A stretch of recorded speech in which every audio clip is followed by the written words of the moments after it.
नमस्कार. महाराष्ट्रातील विविध क्षेत्रातील बातम्या झटपट आपल्या मोबाईलवर पाहण्यासाठी लगेचच सबस्क्राइब करा राष्ट्रशक्ती लाईव्ह न्यूज आणि सोबत बेल आयकॉन प्रेस करायला विसरू नका.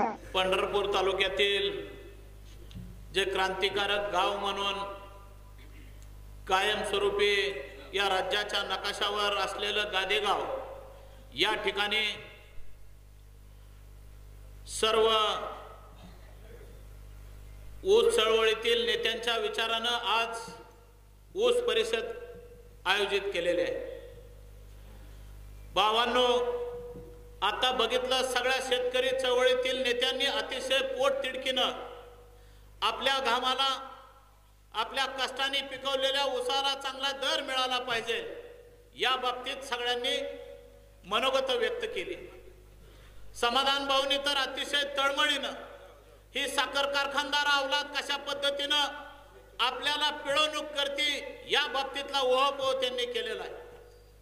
हे सगळं होत असताना भावांनो, मी एक दोन तीन विषय तुमच्या समोर आज मांडणार आहे की तुम्ही बघितलं गेल्या वर्षी बऱ्याचशा साखर कारखान्यांनी ऊसाची बिलं दिलं नव्हती.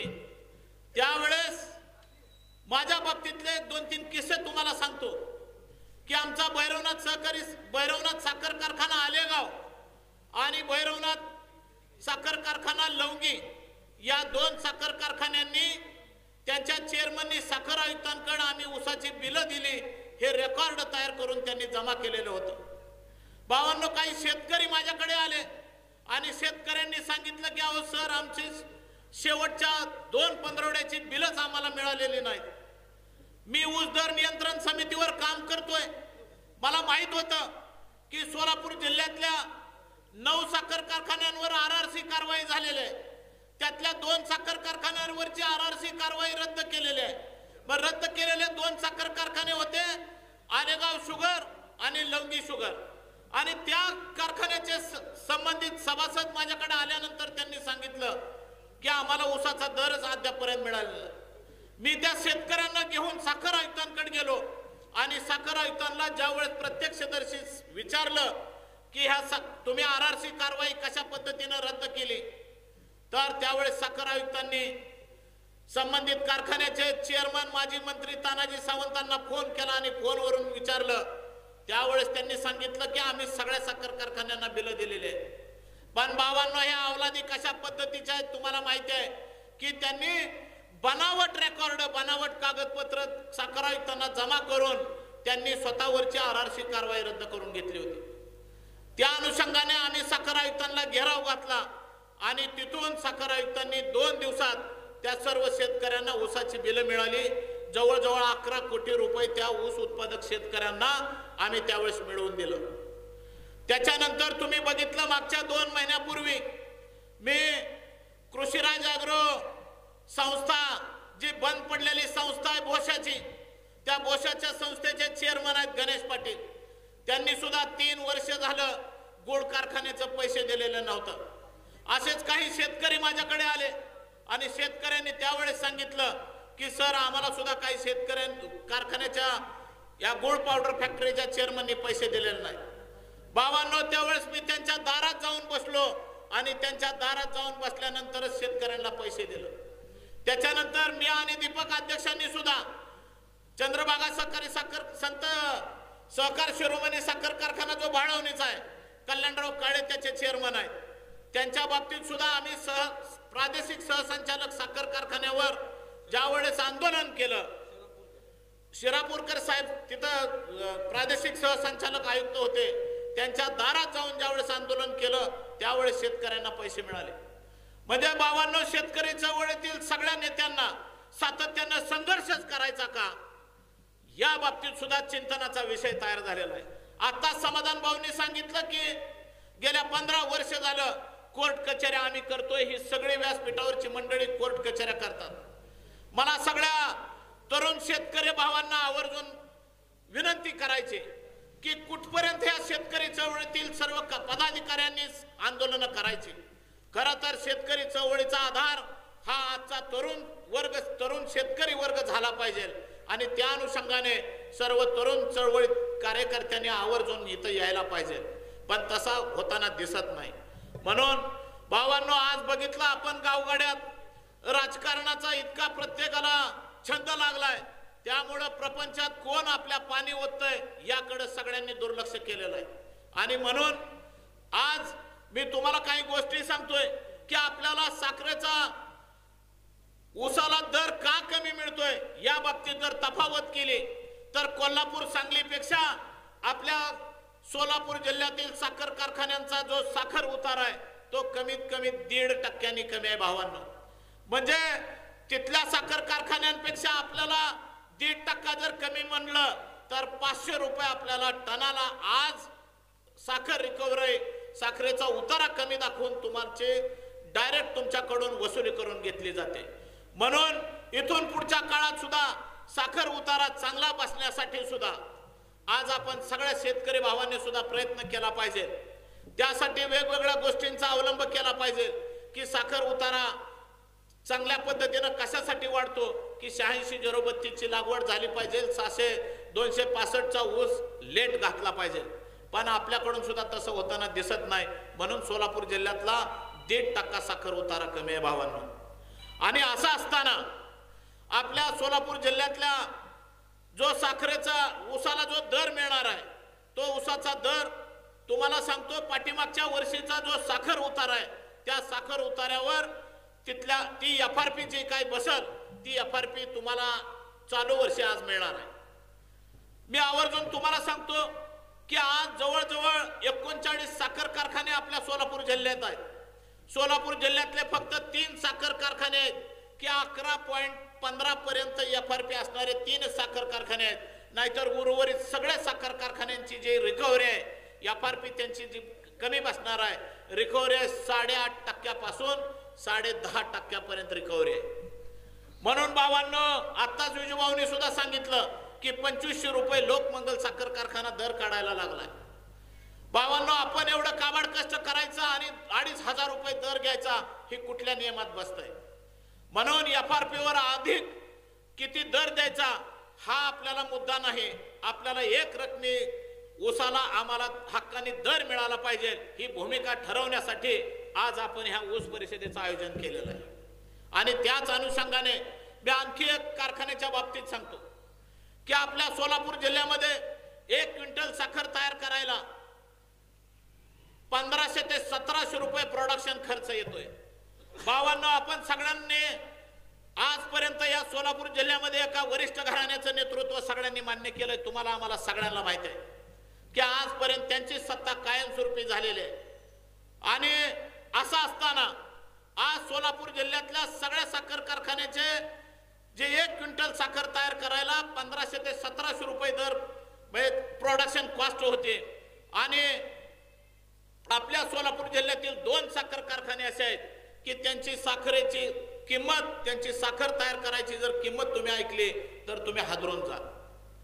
भावांनो, 39 साखर कारखान्यापैकी 37 साखर कारखाने जर 1500 ते 1700 रुपये 1 क्विंटल साखर तयार करायला जर त्यांना लागत असले तर ज्यांची 60-60 वर्ष साखर कारखान्यात झालेले आहेत आणि आम्ही जिल्ह्याचे नेते म्हणतात ते मोहिते पाटील घराण्याचे 2 साखर कारखाने, सहकार महर्षी साखर कारखान्याचे 1 क्विंटल साखर तयार करायला त्यांनी पाठीमागच्या वार्षिक अहवालामध्ये खर्च दाखवलाय 3000 रुपये खर्च आहे. कुठं तुमचा 1500-1600 रुपये इतर साखर कारखान्याचा प्रोडक्शन खर्च आणि मोहिते पाटलांच्या सहकार महर्षी साखर कारखान्याचा 3000 रुपये खर्च आहे.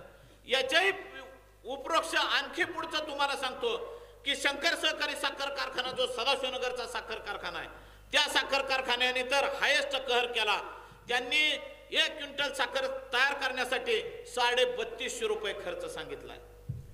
मग भावांनो, ही माणसं आपल्या प्रपंचात रोज पाणी वाहतात, मग आपण त्यांचं नेतृत्व का स्वीकारायचं?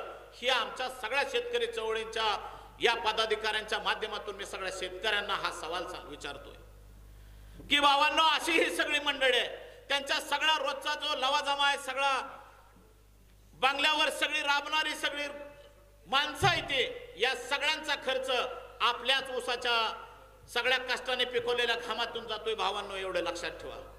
आणि म्हणून आपण या साखर कारखानदारांना जाब विचारण्यासाठी इथून पुढच्या काळामध्ये युवा तरुणांनी आज आमच्या बरोबर येणं काळाची गरज आहे. आणि त्याच अनुषंगाने आणखी एक दुसरं सांगतो की कारखान्याच्या अवलादी कशा आहेत. मी जास्त आकडेवारीत जाणार नाही, एकच जाता जाता शेवटचं उदाहरण देतो. पाठीमागच्या 2 वर्षापूर्वी तुम्हाला आठवतंय की सगळे ऊस तोडीचे कामगार ऊसाच्या शेतात वेलाचं प्रमाण जास्त आहे, आयचान जास्त आहे, त्यामुळे फड पिटवून त्यावेळेस ऊसाच्या तोडी केल्या जायच्या.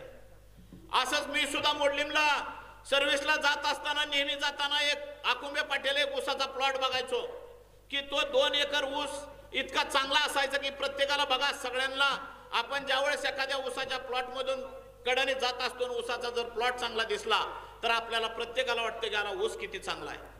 आणि त्याच अनुषंगाने मीही रोज जा ये करत असताना मला ते एक ऊसाचा प्लॉट बघितला आणि एक दिवशी ऊस तोडीचा कार्यक्रम चालू असताना सकाळी 6 वाजता त्या ऊसाच्या प्लॉटला आग लागल्याने मला दिसली. मी गाडी साईडला घेतली आणि मी तिथं जाऊन बघितलं, अरे कुणीच ही ऊसाचा फड पेटवलेला कुणी विजवायला तयार नाही.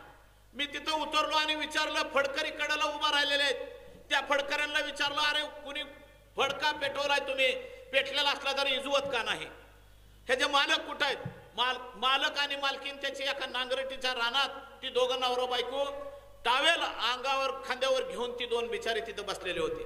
मी त्यांना बोलवून घेतलं, अहो तुमचा फड पेटला तुम्ही विजवत कसं नाही. त्यावेळेस त्या शेतकऱ्यांनी सांगितलं की तोडकरी आमचा फड पेटवून दिल्याशिवाय तोडायलाच तयार नाही. मी त्या गोष्टीचं सगळं व्हिडिओ शूटिंग केलं आणि मी ऊस दर नियंत्रण मंडळावर सदस्य असल्यामुळं मी महाविद्यालयात गेलो आणि तिथून साखर आयुक्तांना फॅक्स केला. त्यानंतर त्या दिवशी 4 वाजता मी सगळं व्हिडिओ शूटिंग मी साखर आयुक्तांना दाखवलं होतं आणि 4 वाजता त्या संबंधित साखर कारखान्याच्या चेअरमनला आणि एमडीला साखर आयुक्तांनी तुम्ही हे जे फड पेटवून आणलेला आहे ह्या फड पेटवून आणलेला च्या बाबतीतला शेतकऱ्याचा खुलासा आम्हाला द्या, अन्यथा तुम्हाला 50 लाख रुपये दंड का करण्यात येऊ नये असा मेल त्या कारखान्याला आला. संबंधित ज्यावेळेस मेल आला त्यावेळेस मलाही साखर आयुक्तांनी एक मेलवर पत्र पाठवलं की मीही म्हणलं आता 50 लाख रुपये ह्या साखर कारखान्याला भरावे लागतील आणि ऊस पेटवून का दिला या बाबतीत त्यांना सांगावं लागेल. पण समाधान भाऊच्या वाक्यानुसार साखर कारखानदारांच्या अवलादी कशा वाईट असतात आणि आपल्या शेतकऱ्यांना कसं नागावलं जातं या बाबतीतलं ते उदाहरण तुम्हाला सांगतो की दुसऱ्या दिवशी त्या साखर कारखान्याचे ॲग्री वर्कर असतील, चिडवाय असतील, त्या 9-10 जणांनी विचार केला की 50 लाख रुपये जर आपल्या कारखान्याला दंड होत असला तर आपल्याला एक वेगळी शक्कल लढवावं लागेल. त्यांनी भावांनो शक्कल अशी लढवली की आमच्याकडे ती टेंभुर्णीला आली आणि टेंभुर्णीला आल्यानंतर त्यांनी टेंभुर्णीला आमच्या तिकडे गारुडे जास्तीत जास्त पालं करून राहिलेले होते. त्या गारुड्यांना बरोबर घेतलं. त्या गारुड्यांचे जे काही त्यांच्या बरोबरचं साहित्य आहे ते सगळं बरोबर घेतलं आणि जिथं फड पेटवला होता त्या फड पेटवलेल्या रानात ही सगळी मंडळी तिथं गेली. मला या बाबतीत काहीच माहित नव्हतं. मी 2 दिवस झाले विचार करत होतो की ह्या कारखान्याला आता 50 लाख रुपये दंड बसल्याशिवाय राहणार नाही. पण बाबांनो कारखानदार काय शक्कल लढवतो या बाबतीत तिथं जिथं ऊसाचा फड पेटलेला होता त्या फडापाशी गेले, त्या शेतकऱ्याला उभा केलं. का तर शेवटी शेतकरी हा कुठल्या तरी कारखान्याचा चेअरमन असेल किंवा गावगाड्यातल्या राजकारणामुळं गटातटामुळं त्याला कोणाची तरी बाजू धरावी लागते. त्या शेतकऱ्याला बरोबर घेतलं आणि जिथं फड पेटवला होता आणि उर्वरित काही ऊस पेटवलेला ऊस जी फडातनं शिल्लक राहिलेला आहे त्या पास्टावर मोठमोठे 2 अजगर आणि 2 धामिनी तिथं सोडल्या आणि त्या शेतकऱ्याला वादवावं लागलं की माझ्या फडात ही मोठे साप निघतात म्हणून मी स्वतःहून फड पेटवून दिलाय. भावांनो अशी अवस्था आहे आपली सगळ्यांची. आणि दुसऱ्या दिवशी मला साखर आयुक्तांचा परत मेल आला की त्या कारखान्याच्या संबंधित जो सभासद शेतकरी आहे त्यांनी लिहून दिलंय की मी स्वतःहून फड पेटवलाय, त्यामुळे साखर कारखान्याचा 50 लाख रुपयाचा दंड कमी करण्यात आलेला आहे. मग भावांनो साखर कारखानदार जर वेगवेगळे शक्कल लढवून आपल्यावर जर सातत्यानं अन्याय करत असतील तर करायचं काय या बाबतीत सुद्धा आपल्याला सगळ्यांना चिंतनाचा विषय आहे. आताच मागच्या 10 दिवसापूर्वी महाराष्ट्र शासनाने ऊस दर नियंत्रण जो कायदा 1966चा त्याच्यानंतर पुन्हा 2013ला एक कायदा झालाय ऊस दराचा आणि 2016ला एक कायदा पारित झालेला आहे. आपण बघितलं एखाद्या शेतकऱ्यांचं किंवा कारखान्याने जर ऊसाचं बिल तटवलं तर आपण नुसते आंदोलन करतो, परंतु कारखानदारांना काही सुद्धा फरक पडत नाही.